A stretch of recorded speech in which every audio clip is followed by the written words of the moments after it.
Bom dia a todos. Gente, é um prazer muito grande estar aqui em Anápolis a primeira vez. O clima é maravilhoso, né? Friozinho gostoso, quase que eu não saí do hotel. Eu não sei porque vocês vieram, tudo doido, né? Espírita tem essas manias de acordar no sábado de manhã para ouvir uma pessoa vir da Paraíba para falar. Negócio sem futuro, né? Mas é sério, muito bom estar aqui com vocês, sempre muito maravilhoso. E eu queria, antes de começar mesmo a minha fala, queria colocar uma música espírita, porque o poder que a arte tem é muito interessante. A gente vem com um monte de questões pessoais na nossa vida e a gente vai tentar entrar aqui no nível de sintonia, porque a gente vai falar num tema muito pesado. Tem muita gente que está doido para ficar na vida 1, porque a vida 2 está difícil. Então a gente vai tentar falar um pouco sobre isso, mas antes eu queria... Vocês conhecem a Ariel, uma cantora espírita? Ela é esposa daquele ator chamado Caio Blatt, vocês conhecem? Então ela é cantora espírita, ela tem muitos CDs maravilhosos e ela tem uma música que ela lançou recentemente e é muito linda. Então eu vou colocar essa música para a gente harmonizar, para começar a falar no tema, tá ok? Só um minutinho aqui, vamos fazer nossas...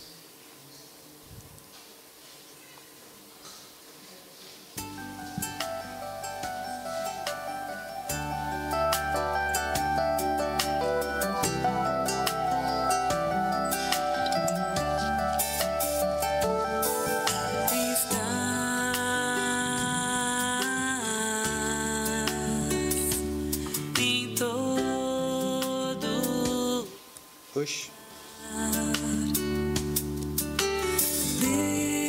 Deus presente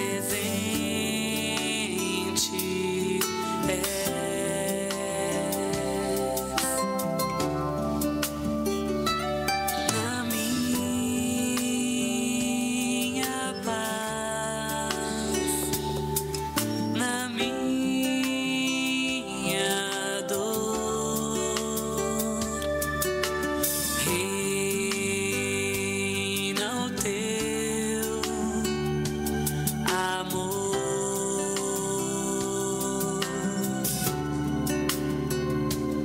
ao procurar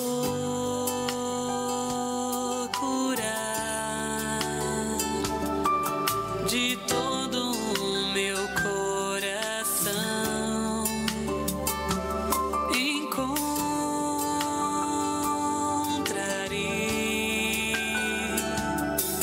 na poesia da criação.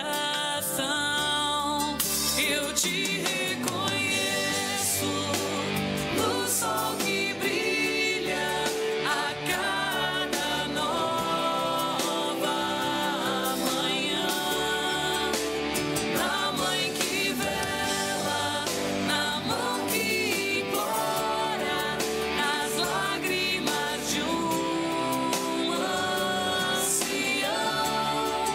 Em tempo de festa, de alegria, ou mesmo nas tribulações, nos oceanos, no firmamento, eu te reconheço, meu Senhor.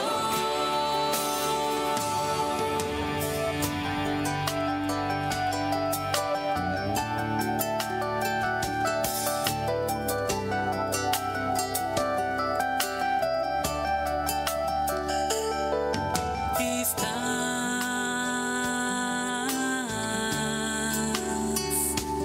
em todo lugar, Deus presente és ao procurar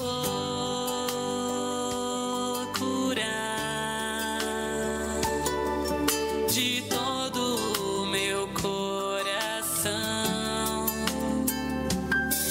encontrarei na poesia da criação. Eu te reconheço no sol que brilha a cada nova manhã.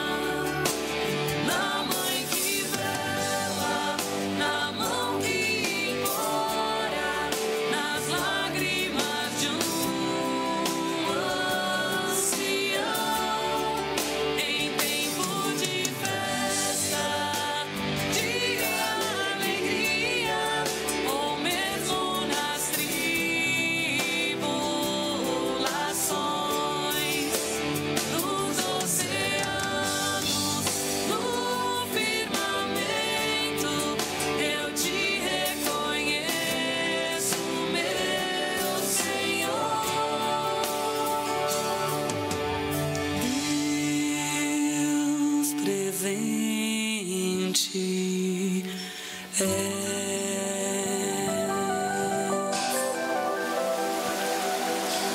Gostaram? Conheceu? O movimento espírita ele é muito mais rico, muito mais dinâmico, muito mais fantástico que a gente pode imaginar.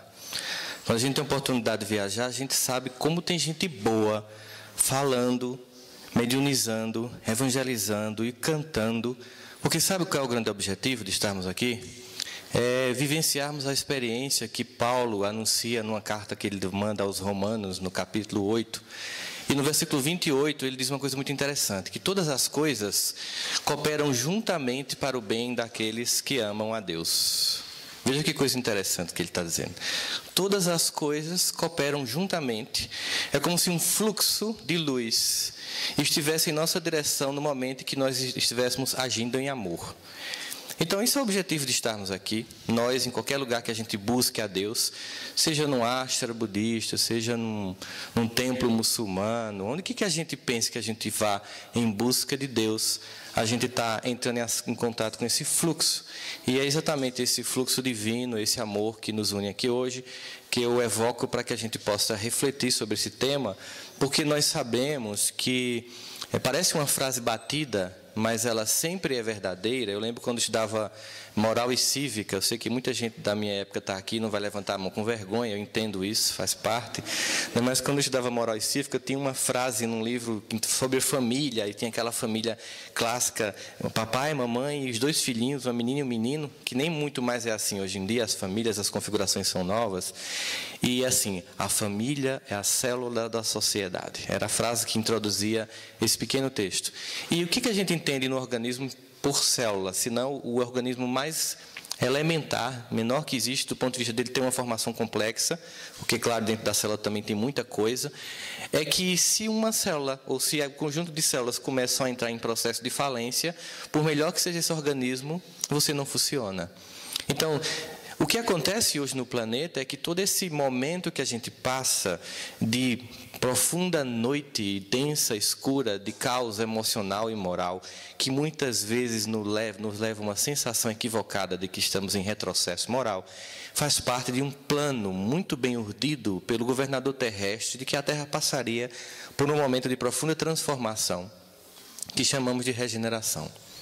Nesse momento, os nossos sistemas de valores que montavam a sociedade como nós a conhecemos até hoje começariam a mostrar um esgotamento.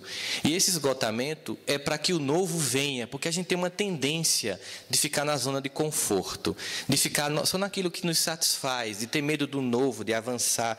Veja como o brasileiro adora concurso público, porque a gente quer estabilidade. E tudo que o universo aponta para nós é que ele é completamente renovado. E tudo que você tenta parar, apodrece. Então, o fluxo da lei do progresso opera mesmo que nós não estejamos a fim de que isso aconteça. Tanto no ponto de vista dos indivíduos, internamente, de um casamento, de uma relação de trabalho, de uma relação de crescimento profissional, até a construção de uma nova nação, de um novo país e a construção de um novo planeta. Se opera neste momento na Terra todo esse processo de transformação que deixa muitos historiadores, antropólogos, psicólogos tentando refletir, filósofos, sobre o porquê de tantas transformações.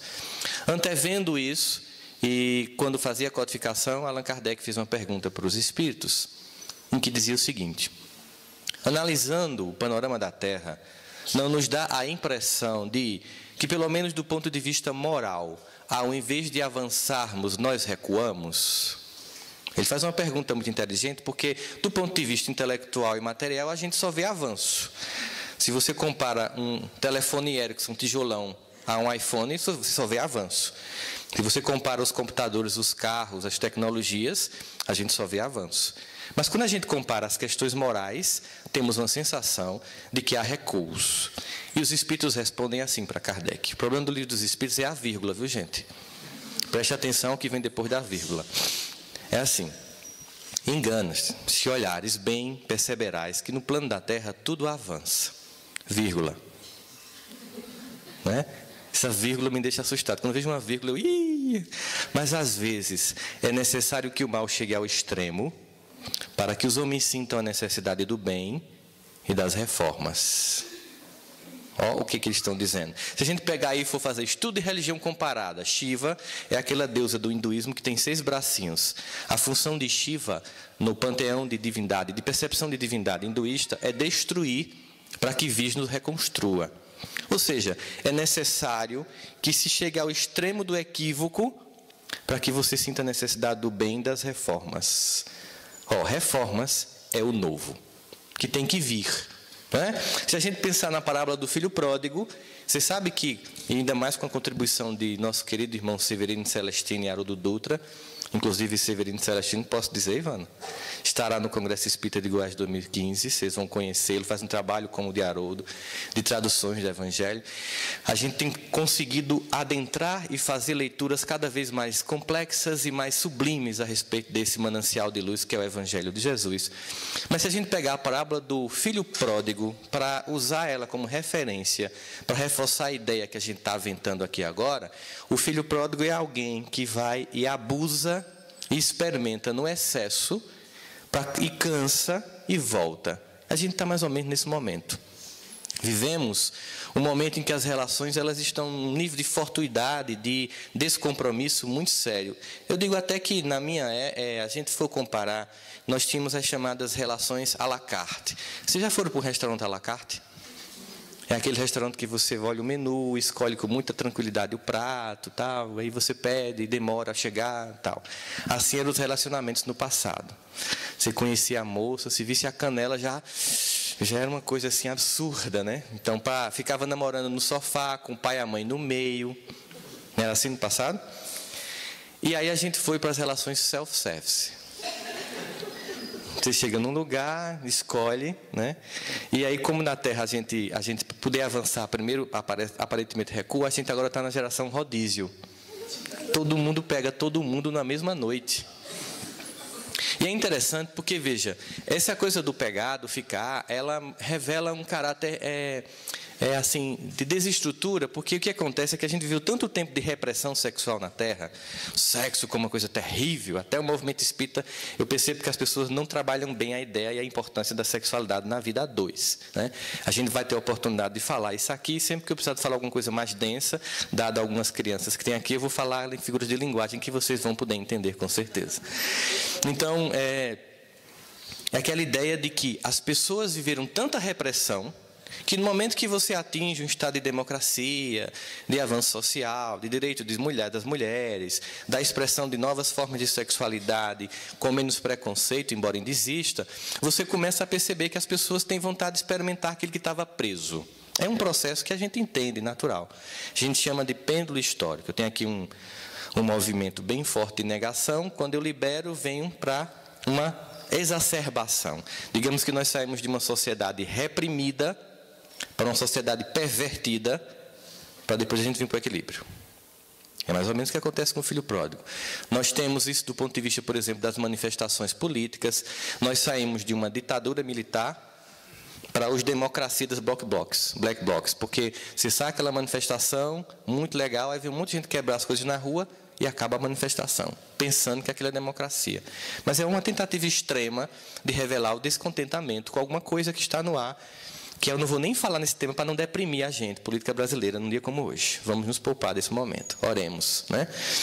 Então, o que a gente percebe é que nas relações afetivas existe muito isso.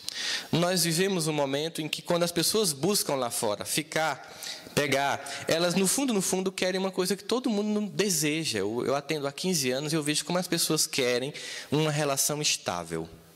E é tão sério isso, embora as pessoas não revelem, que eu digo para vocês que um sentimento humano muito comum, que chama-se inveja, hoje ele é muito mais presente em relacionamentos do que em dinheiro e sucesso.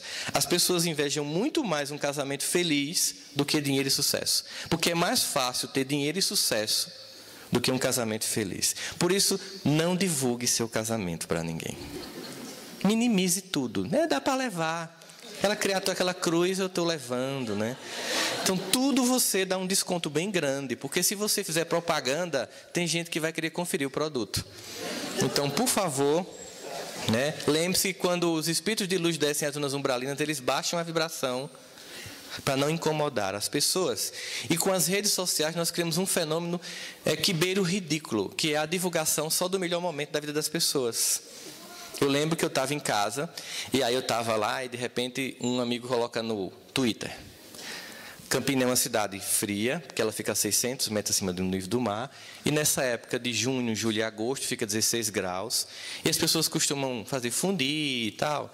Eu estou aqui numa noite maravilhosa com a minha esposa, tomando um vinho com fundir. Aí colocou no Twitter. Aí eu mandei uma mensagem, por caridade, eu não comentei embaixo, né, para não ficar...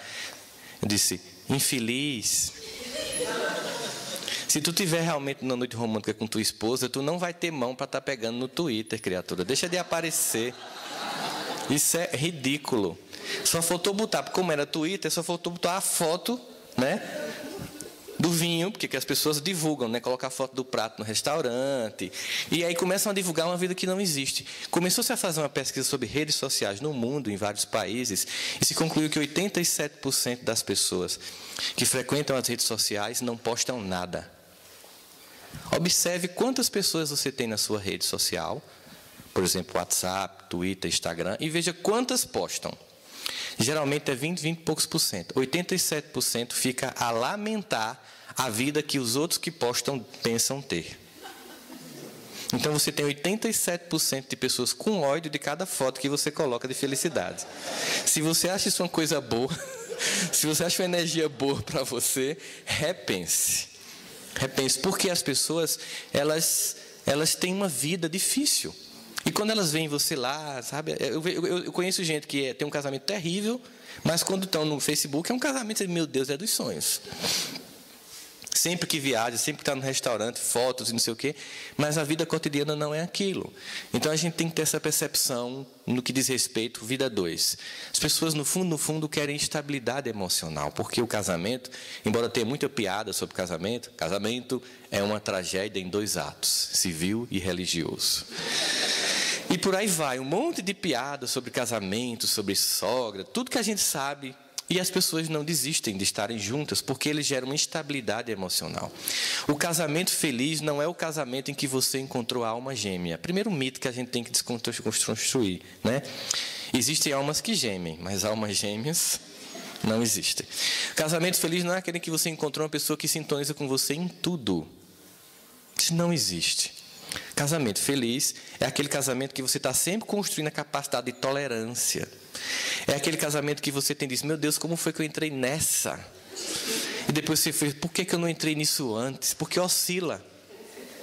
Como tudo na vida, tem dia que você está amando, tem dia que você faz: deixa eu respirar e contar de 1 até 10. Como uma pessoa faz com você. Casamento feliz é um desafio constante. As pessoas olham de fora e pensam: que casal harmonizado. Mas a harmonia é uma construção, ela não está dada. Não existe nada no universo de Deus que esteja dado. É sempre um vir a fazer. Ó, vós sois deuses. Tem vírgula no Evangelho também, viu? Fazei brilhar a vossa luz. Trabalhe para que esse Deus que é em você aconteça. Não está dado. Vinde a mim, vós que estáis cansado, que eu vos aliviarei. Ai, que coisa linda, Jesus. Aí você pensa: pronto, carrega. Não, ó, tem vírgula. Aprendei de mim, que sou brando e pacífico de coração. Então, você quer ficar leve, seja pacífico. Não vou pegar o teu carrega e trazer para mim. Tem gente que vai para o centro espírita achando que centro espírita é uma casa de lavar roupa, uma máquina de lavar, né? Você passa a semana pegando os carregos, vou lá tomar um passo. Tem gente que chega no final da reunião, porque ele acha que é assim, limpou, está tudo resolvido. Não é tão simples assim. É uma construção constante. Mas uma coisa que fica muito clara no casamento, eu quero deixar bem claro o seguinte: eu vou falar aqui de vida a 2, e isso não tem necessariamente importância quando a gente diz respeito aos casamentos homoafetivos. Eu vou explicar por que antes. Porque mesmo num casamento homoafetivo, um ocupa uma polaridade mais voltada para o que é o psiquismo feminino, e o outro ocupa uma polaridade mais voltada para o psiquismo masculino. Então, tudo que eu disser aqui referente a homem e mulher também se aplica num casamento homoafetivo, ok?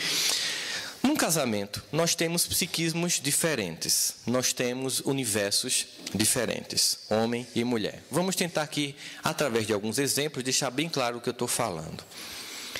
Hoje o mercado de trabalho no mundo inteiro tem percebido o plus que é a mulher trabalhando, né? A mulher tem um tipo de percepção que é muito comum nas crianças, que a gente chama de percepção estroboscópica. Vocês já viram que uma criança está vendo Bob Esponja enquanto está com o tablet na mão e escuta tudo que você está falando? Aí está lá e diz assim, não, foi assim não, mas estava assistindo o desenho? Presta atenção no desenho? A gente fica olhando a criança, só faça uma coisa de cada vez, né? Isso é muito comum e o menino é tolhido e a mulher não. A mulher ela continua com essa percepção estroboscópica e o homem, por causa do desenvolvimento neurofisiológico e da tarefa de ter força física no início da história da civilização humana, a gente desenvolveu algumas habilidades. Por exemplo, nós tínhamos que sair para caçar. Nós éramos os provedores, porque nós éramos fisicamente mais fortes e tínhamos mais condição de enfrentar a hostilidade das savanas e das florestas. Então, com esse objetivo de sair para caçar, o homem desenvolveu uma visão focada. Ele tinha que ir no meio de uma savana, de uma floresta, ao tempo inteiro atento a todos os perigos. Por isso que o homem não podia estar ali para caçar um animal, ver uma rosa e fazer, que rosa linda! Porque o animal pegaria ele. Então ele ia focado para pegar, e depois ele tinha que aprender a voltar para a aldeia. Por isso, nós desenvolvemos uma habilidade que é de localização geográfica, que, na média, é melhor do que a das mulheres. Por exemplo, entrar numa cidade que não se conhece e saber se localizar. Tem exceções? Tem. Tem mulher que é muito boa de trânsito, tem, assim, no sentido de se localizar, mas, na média, os homens se localizam melhor. Eu lembro que quando eu pego voos que eu chego em Recife, e aí eu pego o meu carro, se Recife fica aqui, aí eu venho por dentro, pego a BR-230, quando eu chego aqui na BR, João Pessoa é para cá, que é praia, e Campina Grande é para cá. Toda vez que... Aí, quando uma vez eu entrei, que fiz assim, para voltar, minha esposa fez, meu amor, como é que você sabe que Campina é para a esquerda e não para a direita? Eu fiz, meu amor, porque o sol nasce na praia, aprenda, e se põe no sertão. Então, João Pessoa está para cá, Campina Grande está para cá. Didático, para explicar a ela, uma coisa que para ela não é de fácil de entender. Em compensação, a quantidade de coisas que ela entende que eu não entendo supera. Vamos tentar entender isso. Essa dimensão deu ao homem uma visão focada. Ao mesmo tempo, a nossa educação é uma educação de não desenvolvimento de emoções. Os homens não podem expressar emoções. Por exemplo, se você chorar num grupo de meninos, o que acontece? Bullying. Ixi, molenga, chorão, aí começam a tirar onda com a sua cara. Se eu falar alguma coisa muito paraibana, vocês me digam para eu tentar traduzir. Tem tecla SAP na palestra, tem na legenda. Então, fica tirando onda com a sua cara. Então, o que acontece se uma menina brincando chorar? Todas param para socorrê-la. Há um socorro. Em compensação, há uma outra coisa. Os meninos brincam com estranhos. Você tem um filho, está aqui na rua, eles saem, vai para outra rua, ninguém conhece ele, está um monte jogando bola. Quer entrar? Quer. Ele entra e joga. E nunca se viram. Meninas não fazem isso. Se você tiver com um monte de priminho, colegas da rua, brincando na casa da sua mãe, e chegar uma amiga da sua mãe com uma filha, ela faz uma coisa que é um suicídio. Fique com suas amiguinhas, deixa a menina, que vai passar por um processo de exclusão silenciosa, típica do universo feminino. As meninas, elas se olham entre si, já combinaram por Wi-Fi, que todas vão ignorar aquela menina. A menina tenta se incluir na brincadeira e todas... Pois é, né? Tem um povo assim tão sem noção, né? E aí ela entra chorando em casa para ficar perto da mãe. O que foi, minha filha? Não acontece porque não tem provas do que aconteceu. Tanto que uma vez eu saí com minha esposa, uns 4 ou 5 casais de amigos, e na concepção dos homens foi uma noite maravilhosa, mas teve uma guerra entre as mulheres nesse nível, sabe? Que eu só tive noção quando eu entrei no carro, né? Mas que noite maravilhosa. Maravilhosa? Você não viu, não? Eu disse, o quê? Aí quando ela começou a me relatar o que estava acontecendo, que a gente não viu, eram piadas assim. Então, a mulher, ela desenvolve ironia, que é um refinamento emocional, 6 anos antes do homem. A ironia fina. Sabe? Aquela canto de boca, aquela coisa assim. A mulher desenvolve muito antes. Então, ela tem uma percepção do universo emocional muito mais rica do que o homem. E isso, por si só, já é conflito nos casamentos. Porque as mulheres, elas pensam que os maridos são como elas, leem pensamento. E a gente não... se você precisar que a gente faça ou pense alguma coisa, diga. Não jogue uma verde, que não vai colher maduro. Não adianta. Bote legenda, explicite seu desejo. Uma vez eu estava atendendo uma paciente que ela disse, veja como ele é assim, a pessoa chega para separar e a primeira coisa que eu faço é, não separa agora, vamos fazer uma tentativa última. Porque você fez uma tentativa séria mesmo, aí chegou, não, porque ele é muito nojento. Aí começou a esculhambar o cara, tal. Vou dar um exemplo para você. Sábado a gente saiu da missa e me diga uma coisa, Rossandro, sábado é dia de quê? Aí eu fiz, e é um dia específico de alguma coisa, e ele diz a mesma coisa, vocês estão todos iguais. Eu digo, não, então me diga, eu quero aprender, sábado é dia de quê? De pizza. Eu digo, eu não sabia. Eu, por exemplo, como comida japonesa, eu adoro comer sushi no sábado. Mas enfim, aí ela me cortou, enfim, sábado é dia de comida japonesa. Para ela tinha uma lei municipal, sábado é o dia da comida, né, da pizza. Aí a gente sai da missa, o infeliz, foi desse jeito. O infeliz, em vez de ir para alguma pizzaria, o que é que ele fez? Virou o carro na direção do nosso bairro. Aí eu fechei a cara. E o inocente indo para casa, sem nem noção. No meio da estrada, porque a gente demora, a gente tem um delay, o homem tem um delay para perceber o que está acontecendo, demora. Aí quando ele olhou para ela, o que foi? Por que você está assim? Você não sabe que dia é hoje não? Aí ele cometeu um suicídio. É o nosso aniversário de casamento. Paz. Suicídio. Não! Aí ela bem gritou, né? Hoje, sábado é dia de quê? Eu não sei, é dia de quê? Pizza agora eu não quero mais não. Porque o interessante não é comer a pizza, é adivinhar que você quer comer a pizza. A prova de amor é virar mãe de Iná. Você quer comer pizza. Vamos, não, eu não quero mais. Aí ela concluiu, tá vendo como ele é um idiota? Tá vendo como ele é burro? Eu disse, a senhora não queria comer pizza. Como não? Não. Segundo a psicologia, a senhora queria provocar uma situação para ele agir de forma ridícula para provar a sua tese de que ele é um infeliz. Tudo que a senhora não queria comer pizza, porque se a senhora não quisesse, a senhora tinha, antes de ir para a missa, dito assim, vamos comer uma pizza hoje? Ainda mais tratando de homem, podia botar até o nome, pizza, para ele não ter dúvida. Então a senhora não queria comer pizza, ela queria frustrar mais uma vez a relação para provar a sua tese de que tem que sair. É muito mais fácil agir dessa forma. O universo feminino e o universo masculino tem formas diferentes. Então, uma mulher ela tem uma percepção, gente, social incrível, que o homem não tem. Preste atenção, você vai para uma festa de casamento ou uma formatura. Você entra no salão com sua esposa. Ela faz assim, ó. Aí diz, tu viu? Aí você faz o quê? Se você deixar ela narrar o que ela viu nesse lance de olhar, meu amigo, ela começa a dizer, fulana está com a mesma roupa locada da festa passada. Cicrana não pintou o pé do cabelo, deve estar faltando dinheiro, porque o pé do cabelo está preto. A escovinha, aquele casal ali está em crise, está vendo como é que está o clima ali? Ela descreve o ambiente emocional com detalhes e acerta.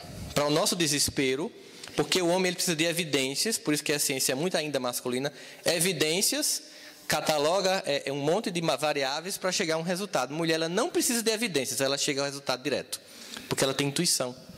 E isso deixa os homens irritados. Não faça isso. O cara que não escuta a esposa se ferra. É impressionante. Esposa e mãe, olha, não faça isso. Assim, não, mas está tudo certo, vai dar. Não vai. Por quê? Eu não sei, mas não vai e não dá. Porque a intuição não precisa de evidências. Aí a mulher tem essa percepção. Então, se você chegar em casa, ela consegue saber como você está pelo tom da voz no telefone. Isso é horrível. Alô? Aí ela faz, o que é que você tem? Não, estou bem, eu lhe conheço. O que foi? Aí você, estou bem, você não quer falar. Mas ela já sabe que você está ruim. E se você insistir em não dizer, ela diz o que é e com quem é o problema. Já sei, brigou de novo com não sei quem. E como ela tem esse entendimento e o homem não tem, imagina a cena. O homem chega em casa, Quando ele bate a porta, ela já sabe que alguma coisa aconteceu. A forma como ele buzina ou bate o portão, ela já vai lá acolher. O mesmo não se dá com o homem. Ele chega em casa, entra, a mulher chega, não fala com ele, vai direto para o quarto. Ele olha assim e fica na sala. Ela já fica irritadíssima. Depois de meia hora, quando ele sentir fome, ele vai chegar e fazer uma pergunta assim, de uma inteligência toda à prova. Alguma coisa errada? Ela já está chorando, ele viu, né? Ela faz, não, ele, tá bom, e sai. Seu monstro! O que foi que eu fiz? Você não percebeu que eu entrei aqui chorando? Não percebe. Que é o refinamento emocional. Que a mulher percebe, o homem não percebe. Eu estou dizendo isso não é para nos justificar, rapazes. É para a gente correr atrás de prejuízo. Para a gente desenvolver sensibilidade. Porque o que faz as mulheres, a necessidade que as mulheres têm é de atenção. E eu descobri isso de uma forma muito interessante. Eu estava lendo sobre traições conjugais, porque eu estava atendendo muitos casos de traições conjugais. Eu comecei a ler as teorias, os artigos científicos a respeito, e conversando, e vendo uma coisa estranha. O que faz uma mulher trair? Né? O que faz um homem trair? Falta de princípio moral. Teve uma oportunidade, não tem que ter muita coisa para um homem trair uma mulher, infelizmente. Há toda uma justificativa, que a gente pode, que é do homem mesmo, tudo mentira. Tudo mentira que a gente conta para convencer o nosso ego que a gente está certo sem estar. Que a gente precisa mentir para poder fazer o mal. Para uma mulher trair, ela precisa de estar com muita falta, muitas faltas. E aí, uma vez chegou uma paciente. Eu disse, não, vou entrevistar essa daqui para poder ouvir o discurso. Aí eu fiz as perguntas. O seu amante, ele é mais bonito do que o seu esposo? Porque um homem geralmente não trai nessa condição, né? Eu fui fazendo a pergunta do universo masculino. Eu disse, não, meu esposo é mais bonito. O seu amante tem mais dinheiro? Não, meu esposo tem mais dinheiro. O seu amante é um amante melhor do que o seu esposo? Não, meu esposo, dá de 10 no cara. Aí eu botei a mão na cabeça e fiquei, criatura, então, que diabo é que está acontecendo? Aí eu fiz, e então, por que a senhora está traindo? Ele me escuta e conversa comigo. Necessidade do sexo todo mundo tem. Mas a mulher tem necessidade de ouvir e de ser escutada e de se conversar enorme. Muito grande. Eu lembro que nesse dia eu cheguei em casa, sentei e disse, meu amor, como é que foi seu dia? Me conte aí. Aí ela olhou, o que foi? Eu disse, não, me conta aí como é que foi lá na Secretaria de Saúde e tal. Fiquei preocupado, né? Digo, vou falar mais. A gente tem que estar sempre comparecendo, né? Tá achando que é só o lepo-lepo? Esqueça, meu filho. Todo mundo sabe fazer isso. Ser companheiro é doação. Ser companheiro é doação. Mas ela vai falar um monte de coisa do universo dela. Claro que homem fala pouco, fala nada. Bota um monte de homem junto para você ver. Ninguém para um minuto. Fala o tempo todo. Homem fala o tempo todo. Agora fala das coisas que interessam a eles. Você bota um monte de mulher para falar junto, também fala o tempo inteiro. Só que quando chega o casal, aquele silêncio. Tem que aprender a dialogar. Lembra quando namorava? Não ficava até 3 da manhã no telefone? Por que acabou o assunto? Ah, mas por que acabou o assunto? É uma questão de trabalhar isso. Vamos conversar. Eu vou contar como foi meu dia. Eu vou conversar. Às vezes eu percebo que os casais estão conversando e o cara começa a conversar na roda e ele olha para todo mundo, menos para a esposa. Porque não sei o que, a esposa está aqui do lado. Ela vira uma estátua. Ele não pede para ela participar da conversa. E a conversa comum, o que é que está achando da Copa, do governo, das manifestações, inclua, olhe, né, meu amor, o que é que você acha? Para opinar, a pessoa tem que se sim participando da relação. É preciso diálogo, sim. É preciso conversar, sim. Então, esses universos masculinos e femininos e suas diferenças geram muitas vezes dificuldade dos homens e das mulheres perceberem isso. Eu estou falando um pouco sobre isso para a gente entender que muito do que é problema é do seu casamento, do seu namoro e de todo mundo. Não é culpa somente da sua esposa ou do seu marido. Todo mundo tem esses problemas. Por exemplo, o que é importante para uma mulher não é necessariamente o que é importante para o homem. Vamos pegar uma cena. O cara encontra com a melhor amiga da esposa em Anápolis, no centro da cidade. Como para o homem esse encontro não tem importância nenhuma, provavelmente ele não vai chegar em casa e contar para você que encontrou com ela. No outro dia você vai encontrá-la, ela vai dizer, encontrei com teu esposo ontem. E você já faz a seguinte indagação. E foi? Tipo, e por que ele não me disse nada? Não é? Você chega em casa e já faz a pergunta nesse tom. Você encontrou com Joana ontem, foi? Aí o cara vai buscar a memória. Ah, foi, encontrei. Aí, por que você não me disse nada? Dada a importância do acontecimento. Encontrei com Joana. Para o homem não é importante. E por que você não me disse nada? Ah, encontrei com tanta gente ontem, inclusive com ela. Aí a pergunta que o homem não sabe responder. E como é que ela estava? Ele vai dizer assim, o óbvio. Em pé, comigo, conversando. Porque a gente não consegue ver muito mais que isso, gente. A gente ficava em pé, conversando. Combinou de comer uma pizza, uma comida japonesa, tá? Pegue a cena invertida. Sua esposa encontra com seu melhor amigo. Ela chega em casa e faz assim, você não sabe com quem foi que eu encontrei hoje. Olha a importância que ela deu ao evento. E pela importância da fala dela, ser menino pode ter sido com Barack Obama. Não, encontrei com o João, teu amigo. Ah, e foi. Você tem grande coisa, encontrou com o João. Né? Aí ela faz, você não sabe como é que ele estava. Aí você faz, como? Esse casamento não está bem. Aí você senta, e foi, ele contou alguma coisa, estão tendo algum problema? Não, foi uma conversa rápida, ele perguntou como é que a gente estava, marcou para comer uma pizza. E como é que danado tu sabe que o casamento está ruim? Aí ela vai dizer um monte de detalhes que não faz sentido para um homem. Barba por fazer, camisa puída, botão quase caindo, não dou um mês. Aí você faz, é louca, minha filha. Como é que diabo uma pessoa... pegando esses elementos, é capaz de... Aí, danada que um mês, separou. Porque a mulher ela precisa de poucos elementos para fazer muita leitura. E o homem precisa de muito dado para fazer uma leitura só. Entende? O que é ciência? Um monte de pesquisa com método científico, pega um monte de variável, bota num monte de computador, um monte de tabela, a gente conclui isso.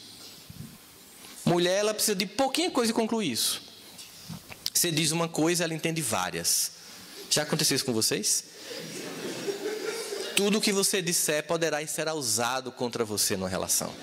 Você diz A, ela entende A, B, C, subleituras que a mulher faz. Só que muitas vezes ela está certa nessa subleitura. Então, isso é de qualquer casamento. Não é do seu namoro, é em qualquer relação. E a gente tem que entender esse drama da conjugação do universo do feminino e do universo psíquico masculino, para começar a entender que não é um drama pessoal, é um drama coletivo. E que isso também não é uma justificativa para a gente continuar assim. A gente tem que ir entrando numa relação, se permitir avançar na escolha e na escala dos sentimentos. Vamos entender a forma como se preconizou a mulher, como se mostra a mulher e como se mostra o homem, culturalmente falando, na história da humanidade, para a gente entender por que a gente chegou a esse ponto. Vocês estão vendo legal aí atrás, gente, o vídeo? Vamos lá para as imagens do que a gente tem do feminino ao longo do tempo. Olha aqui o que está dito em Efésios por Paulo. Vós, mulheres, submetei-vos a vossos maridos como ao Senhor, porque o marido é a cabeça da mulher, como também Cristo é a cabeça da igreja, sendo Ele próprio o Salvador do corpo. Mas assim como a igreja está sujeita a Cristo, assim também as mulheres sejam em tudo aos seus maridos. E aí, meninas, com vocês, Paulo. E aí? Gostaram? Né? Machista, né? Veja, ele é um homem do tempo dele. Não pega essa frase de Paulo pensando que ele escreveu semana passada, não. 2000 anos atrás, gente. Vamos contextualizar. Era a percepção do mundo judaico altamente machista. O mundo judeu é tão machista que observe que todo livro sagrado de uma religião que fala de Gênesis, o homem nasce da mulher. O único livro em que a mulher nasce do homem é a Gênese hebraica, de uma costela, tão importante que é. Veja, é um universo machista. Então, Paulo está reproduzindo, obviamente, esse universo. Mulheres, sede submissas aos vossos maridos como convém ao Senhor. É Deus que está dizendo isso, né? A mulher tem de ser submissa aos maridos. O homem não foi criado para a mulher, mas a mulher para o homem. Vocês não têm noção de como tem pessoas que são pautadas à vida desse jeito. Desse jeitinho, certo? Tem igrejas que até o tamanho da saia e a altura do salto é determinada no manual da igreja. Tem igrejas que mulher não pode se depilar. Tem que ter muito amor. Não, sem comentário, vamos embora. Vamos embora. Meu lado inevoluído é triste. A mulher sábia edifica a sua casa, mas a tola destrói com as suas próprias mãos. Essa frase de Provérbios, Velho Testamento. Uma coisa que eu notei é que em nenhum momento se fala da sabedoria do homem no lar. Porque não tem. Quem de fato gerencia o lar é a mulher. E isso não quer dizer que isso é uma posição de submissão. Mesmo que ela trabalhe e seja um sucesso profissional, quem faz o lar acontecer é muito mais a esposa.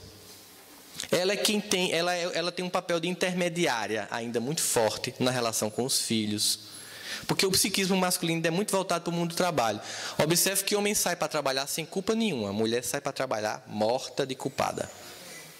Com quem está meu filho? O que é que ele está fazendo? Quem está tomando conta? Será que está fazendo como eu faria? Mas eu tenho que ir. É uma tortura para uma mulher que tem filho pequeno e trabalhar. O homem sai tranquilo.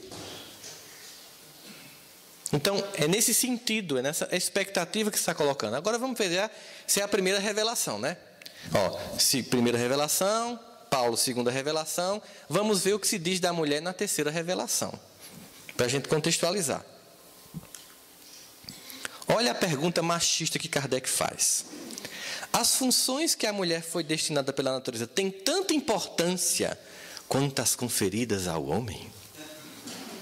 Não é machista? Normal, um homem do seu tempo, 1857. Será que elas têm tanta importância como nós? Danada é a lapada da resposta. Olha só. Sim, e até maior. É ela quem lhe dá as primeiras noções de vida. Veja como muda. Se antes eu tinha uma mulher submissa, eu tenho uma mulher em condição de igualdade e com funções superiores. Percebe? Ele continua. Os homens sendo iguais perante a lei de Deus devem sê-lo igualmente perante a lei humana. Este não é o primeiro princípio de justiça? Não façais aos outros o que não quereis que vos façam. Está vendo? E aí o que é que os espíritos fazem? Eles vão usar um argumento moral do próprio evangelho, em que Paulo dizia que a mulher tinha que ser submissa, para mostrar que ela tem que ser igual. Então, percebendo o refinamento argumentativo do Espírito da Verdade ao responder, eu vou no mesmo evangelho, em que há um conjunto de passagens evangélicas mostrando a inferioridade da mulher, e vou buscar lá num princípio universal de moral, a igualdade de amor e de direitos dos homens e mulheres. Nesse mesmo princípio eu vou desconstruir aquilo que era compreensível, que foi dito por Paulo naquela época, mas que não tem sentido para os dias de hoje. Só que isso é uma coisa atual. O nosso psiquismo, encarnações a encarnações, é de milênios, séculos de submissão do feminino. E nós estamos num momento em que está mudando. E a gente se perdeu. A gente não está conseguindo lidar com isso. Quando digo a gente, é nós, o Clube do Bolinha, os homens. A gente ainda está tentando, o que é que está acontecendo? A gente está perdido nesse processo. Vamos ver aqui a questão as imagens primordiais do feminino. Existem duas imagens clássicas do feminino mostrada culturalmente. E aí, gente, claro, eu estou fazendo um corte por vários motivos. Primeiro, porque eu tenho uma limitação cultural. Eu não posso fazer uma análise de como é o universo feminino na Índia, no Japão, na China, no mundo muçulmano. Não dá muito para mim. Eu estou fazendo um corte de como isso é mostrado na sociedade que a gente está nela há muito tempo, que é a sociedade que a gente chama de judaico-cristã branco-ocidental, certo? Então, nós temos a Eva, que apesar de ser a primeira mulher, mãe de todos nós, não é pensada como símbolo de maternidade, mas sim como símbolo sexual e objeto de desejo. Então, essa é a primeira manifestação do feminino na Gênese. Uma mulher erotizada. Então, nós temos esse modelo de mulher. E nós temos que apresenta-se como mulher tentadora, pecaminosa e merecedora do castigo e da expulsão do paraíso.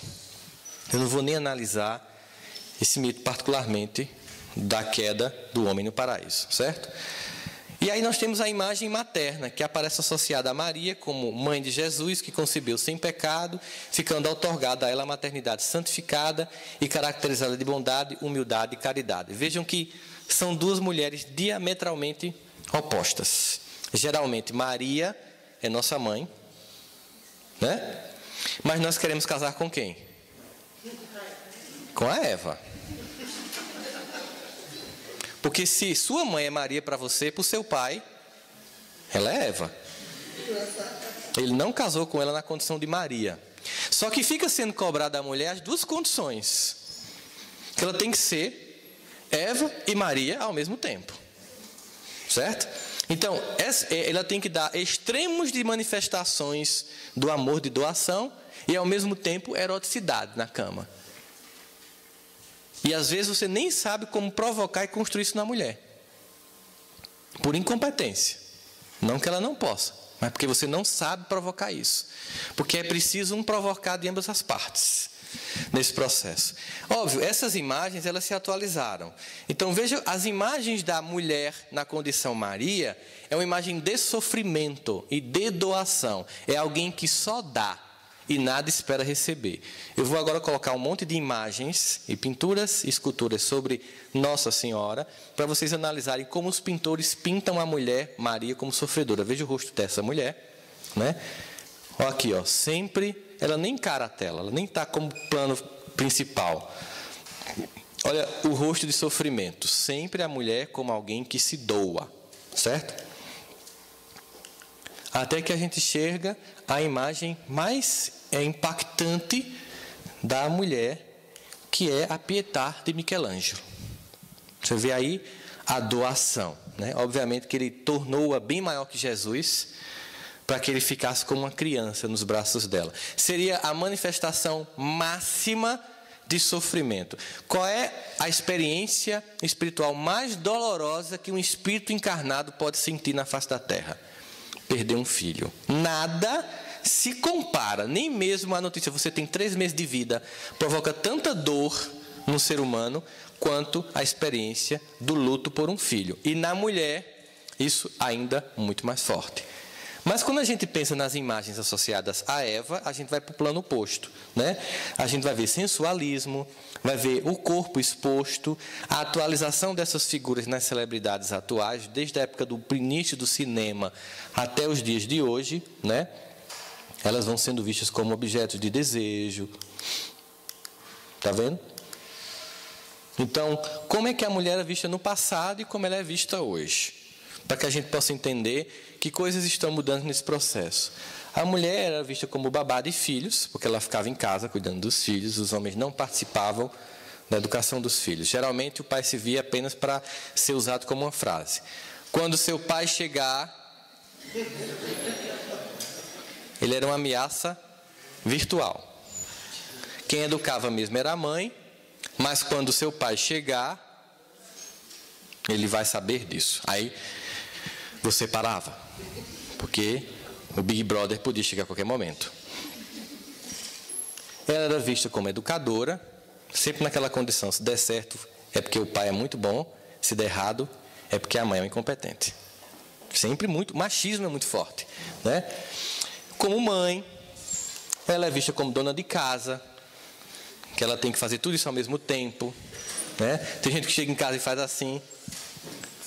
Tem que fazer, não, tá vendo novela, viu? Aqui, ó, poeira. Então, as cobranças, sabe, de uma organizadora de lar.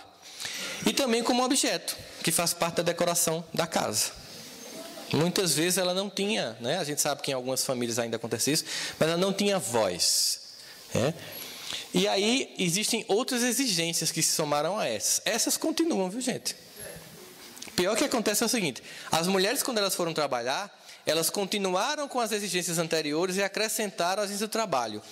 E os homens não compensaram isso indo para casa colaborar com a mulher. Certo? Então veja, elas têm que ser um profissional de sucesso, porque hoje em dia pouca gente quer casar com uma mulher que não trabalha, porque a vida é muito cara e o padrão de vida aumenta e você precisa de uma pessoa para colaborar. Não que quem não trabalhe seja menor ou maior do que quem trabalha, não é isso. Mas há uma cobrança da mulher também em ganhar o próprio dinheiro e tal. Ainda uma mãe amorosa, uma dona de casa eficiente, continua, você espera isso, né? Ela também tem que ser uma esposa carinhosa.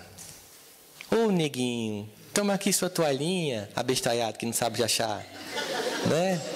Um guarda-roupa desse tamanho que fica dentro do quarto. Mas toma aqui a toalhinha e tal.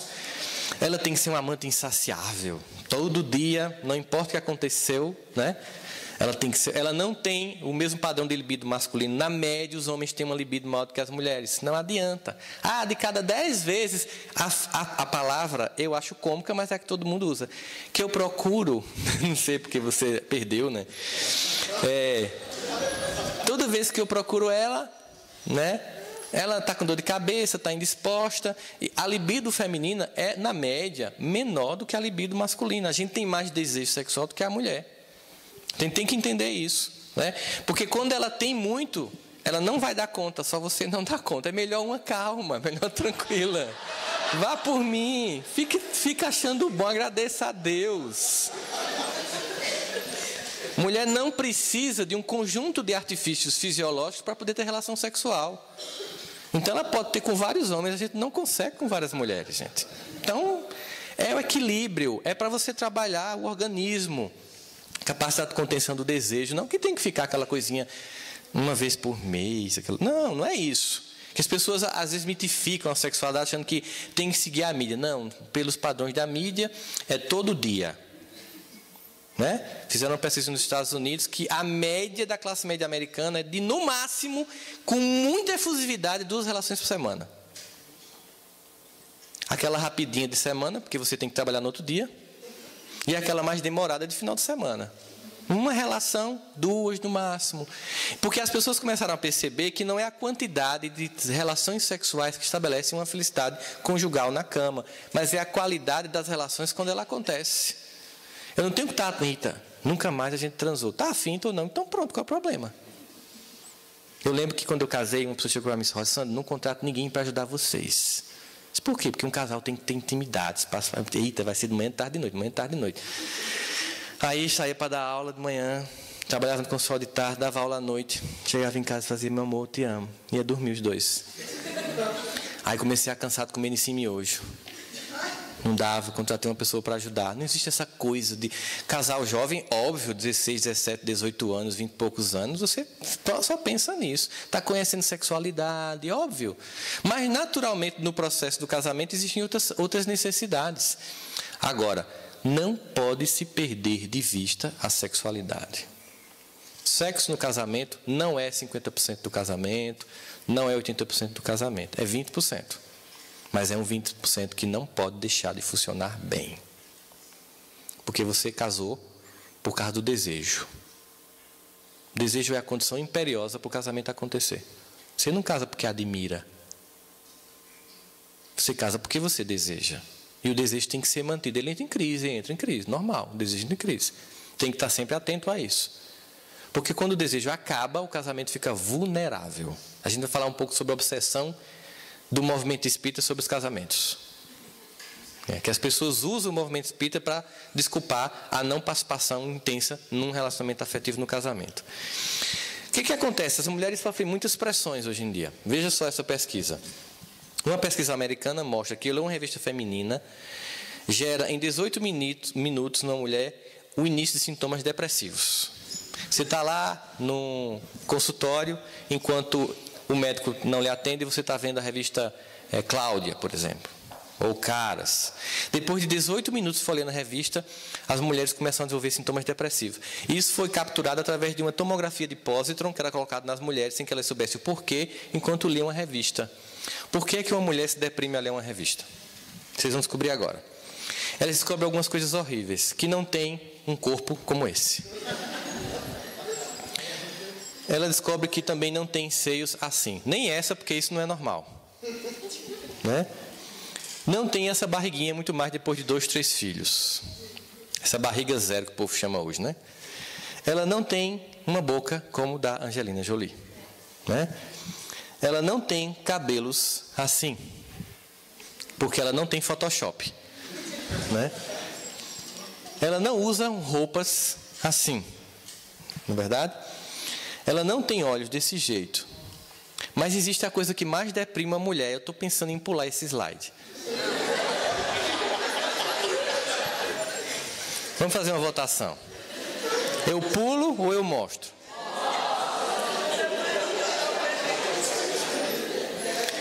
A pior descoberta que uma mulher faz numa revista de moda, gente. Eu vou pular, não eu vou. É muita falta de caridade. É muita falta de caridade. Eu acho que... Estão prontas para a verdade?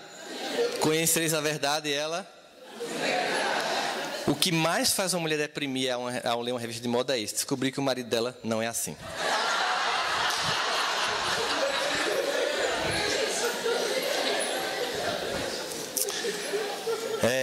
Rapaz. A vida é dura, né? A vida é dura. Bom, o que isso quer dizer? Que se preconiza como felicidade na Terra. Felicidade na Terra de hoje é beleza. Nós somos a geração humana que mais investe na única coisa que tem prazo de validade, que é o corpo físico. Nós investimos tempo, dinheiro e emoções para manter a única coisa que a gente não tem como manter. E eu não estou dizendo para você se descuidar, de jeito nenhum. Mas não viver em função de uma coisa temporária. Porque num casamento, a beleza com o tempo vai perdendo importância. Porque eu não sei que vocês podem saber disso, mas desde que Isaac Newton descreveu a lei da gravidade, tudo cai. Um dia, meninas, até a bunda do Hulk vai cair. E ele é da minha cidade, do bairro vizinho ao meu, lá de Campina Grande, Hulk. Lá de Campina Grande. Então, um dia, tudo cai. Então, se tudo cai, o que fica? Com o tempo, a estética vai perdendo peso na relação da vida a dois. O que fica é o desenvolvimento das outras componentes essenciais a um casamento. Companheirismo, cuidado, carinho, diálogo. Porque com o tempo o corpo, o sexo vai diminuindo de intensidade, de volume e de importância. Por que as celebridades se separam tão rápido? Porque elas casam apaixonadas. Elas não casam amando. Então, Rossandro, explica para mim o que é paixão e o que é amor. Paixão é um estado de leseira psicológica que dura de 7 a 2 anos em média, graças a Deus, em que o córtex cerebral diminui a atividade, é responsável pelo raciocínio lógico, e os lóbulos aumentam a intensidade, responsável por resposta emocional. Então, quando eu estou apaixonado, eu só vejo as virtudes e apago os defeitos. É preciso de um tempo para que a relação se estabeleça e se construa novos patamares para que eu chegue à condição de amor. Na condição de amor, eu tenho 3 elementos essenciais. Que coisa feia. Deixa eu trazer esse negócio aqui. Não. Vote. Veja só. Nós temos uma pessoa que eu amo, é alguém que eu admiro. E eu sei que eu admiro quando eu penso assim, mesmo que não fosse minha esposa ou meu esposo, eu precisaria compartilhar a vida com essa pessoa de tão admirável que ela é. É uma pessoa que eu respeito, mesmo na condição de poder trair, e todo mundo aqui sabe como é fácil fazer isso, mesmo tendo acesso a trair, numa condição em que provavelmente essa pessoa nunca saiba, pelo compromisso e respeito que eu tenho por ela ou por ele, eu não vou fazer isso. Porque o primeiro respeito deveria ser por você mesmo, mas, vamos lá, pelo outro. E óbvio, o terceiro elemento é uma pessoa que eu desejo, que eu olho e desejo sexualmente. Por que é importante essas 3 coisas? Porque elas entram em crise. Quando o desejo entra em crise, eu tenho respeito e admiração para sustentar a relação. Quando entra em crise o respeito, eu tenho desejo e admiração, e por aí vai. Fica se oscilando entre essas 3 forças, mas quando você casa só por uma, o desejo, quando aquilo diminui, o casamento acaba, gente. As celebridades, elas se separam rápido porque elas casam apaixonadas. O desejo acaba e observe. Não sei se vocês observam isso, até é descrito num romance de Divaldo, acho que Evolução nos Dois Mundos, não. Qual é o que fala? Evolução Evolução em Dois Mundos é de André Luiz, né? Mas tem um título de Manuel Filomeno de Miranda que também fala disso, de evolução nos dois mundos. É um título mais ou menos com essa temática, que vocês observam que a geração que está vindo é cada vez mais bonita do que a geração que já está? Já perceberam como os jovens são mais bonitos do que a gente? Por que vocês acham que isso está acontecendo? Por vários motivos. Um aprimoramento genético geral, que está havendo no planeta, obviamente. Nós temos uma geração que também é muito mais nutrida, tudo tem vitamina, né? Até batata frita, leite tem vitaminas, não sei o quê. Então, além disso, é para provocar e testar nosso desejo.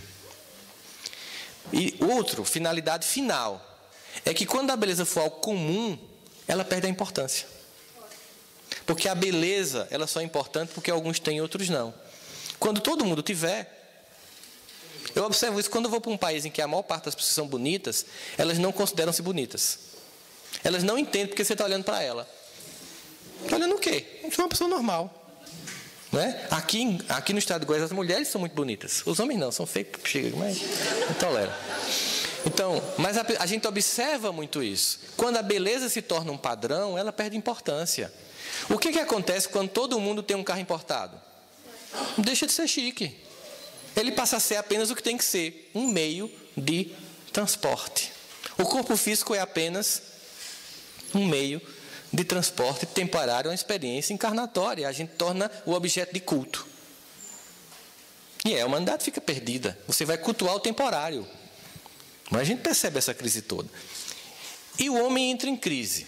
Se começa a perceber isso, lá na década de 60, estudos psicológicos recentes mostram que a obrigação de se enquadrar na imagem de super-herói tem sido, na verdade, uma grande fonte de angústia masculina. Porque se existem pressões sobre as mulheres, que eu mostrei nas imagens, essas pressões também há sobre o homem hoje. A cobrança estética sobre o corpo masculino também é muito forte hoje.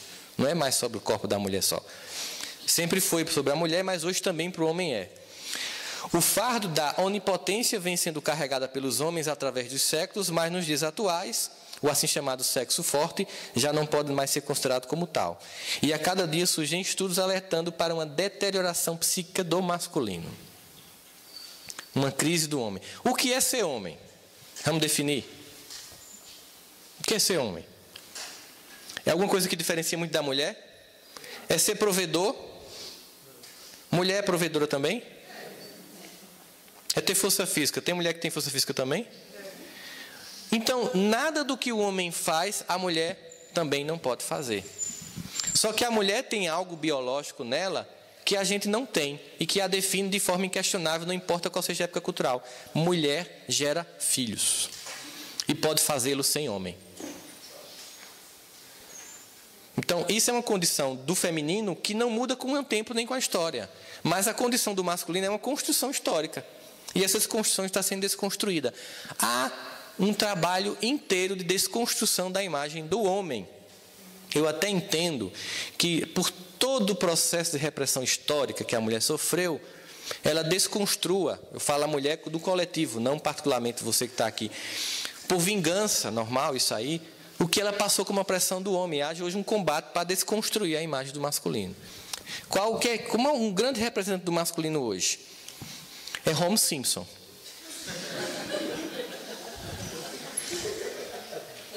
Vocês estão rindo de quê, gente?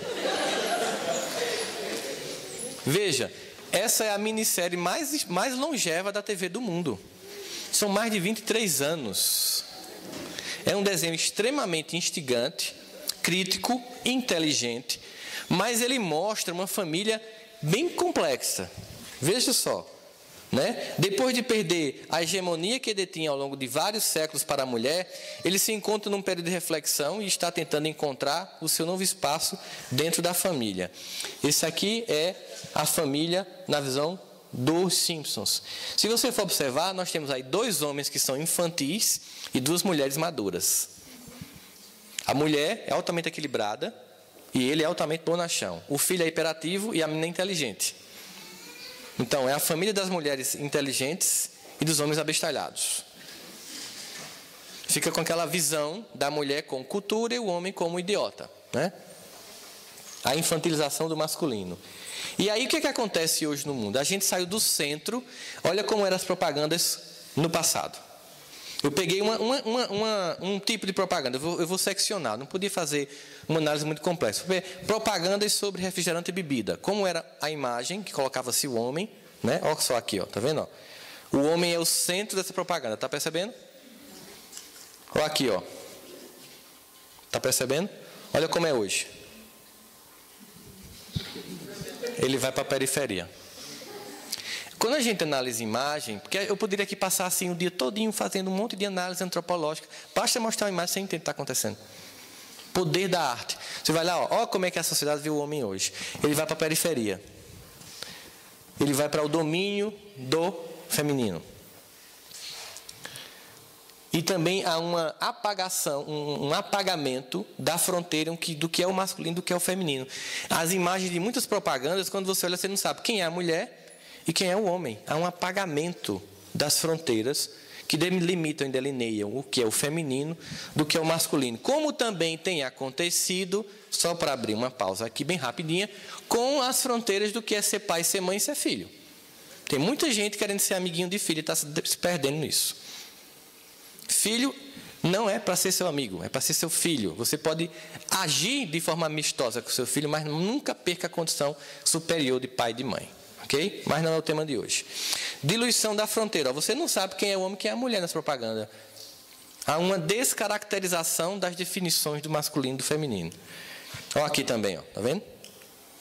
Há também uma homoerotização do masculino. E eu não estou aqui falando nem dizendo que a homossexualidade, o homossexualismo, a condição homoerótica é um defeito, é uma virtude, de jeito nenhum. Além nem um tema de hoje. E particularmente eu não penso assim. É só para mostrar o que você faz quando você está manipulando objetos culturais. Eu vinha conversando com algumas pessoas ontem, inclusive com Ivana, que eu tive o prazer de almoçar lá e assistir o jogo da Alemanha tirando a França, né? Foi muito bom isso. E a gente falando que antigamente o mal, ele ocupava um espaço externo através do plano das obsessões, não é? E ele continua agindo assim. Só que como muitos desses irmãozinhos nossos se encarnaram na Terra, eles hoje controlam os padrões de cultura. Veja as músicas. Não precisa mais influenciar lá de cima, não. É aqui embaixo, no rádio. É obsessão coletiva direta. Não é? Vai lá. Não é a música? Vou não, quero não, posso não, minha mulher não deixa não vou não, quero não. Eu é abestalhado. O homem que obedece à mulher por não fazer, trair, beber, é um abestalhado na música. Observe isso. No cinema, nas novelas, eles dominam a cultura. É por isso que Jesus dizia, o mundo jaz no maligno. Há uma preponderância ainda do mal. Então a gente está vendo isso muito claramente. Olha só. Né? E o feminino no centro. E o homem também virou, hoje em dia, objeto sexual. Eu fui assistir um filme chamado Thor. Aí levei 2 sobrinhos. E teve uma cena que Thor cai lá da cidade dele e cai assim, só com a sunguinha. E aí no cinema, aquela fusividade de homens e mulheres. Ai, meu Deus! E os meninos, o que é isso, tio Rossano? Por que o povo está gritando tanto? Eles acharam um raio interessante descendo assim, pá, coisa diferente, tal. Aí até um que fez, oxe, que besteira, por causa de um raio. Negócio. Claro que não era isso, né? Mas assim, um homem nu, que não era uma coisa importante e hoje virou também objeto de culto. Há um culto ao corpo masculino muito forte. Tanto que os jogadores de futebol hoje em dia são celebridades propaganda de cueca. Né? Neymar fica com um calção baixo para ficar parecendo a marca Lupo. Vocês já perceberam? Durante todo o jogo ele deixa o calção meio baixo. Não que a gente considere ele um símbolo sexual, né? Mas você pega Cristiano Ronaldo, aquele cara da Inglaterra, é culto do corpo, típico de um processo de transformação de valores na Terra. A gente vai exacerbar essa experiência estética corporal sexual para perceber que aquele não preenche, para buscar o que é essencial. A gente vai entrar. Deixa eu só ver qual é os próximos slides, que a gente volta. Pronto. A gente volta para analisar a evolução agora do conceito de família para a gente chegar nos dias de hoje. Uma pausazinha agora para tomar um café. As comidas tem para vender?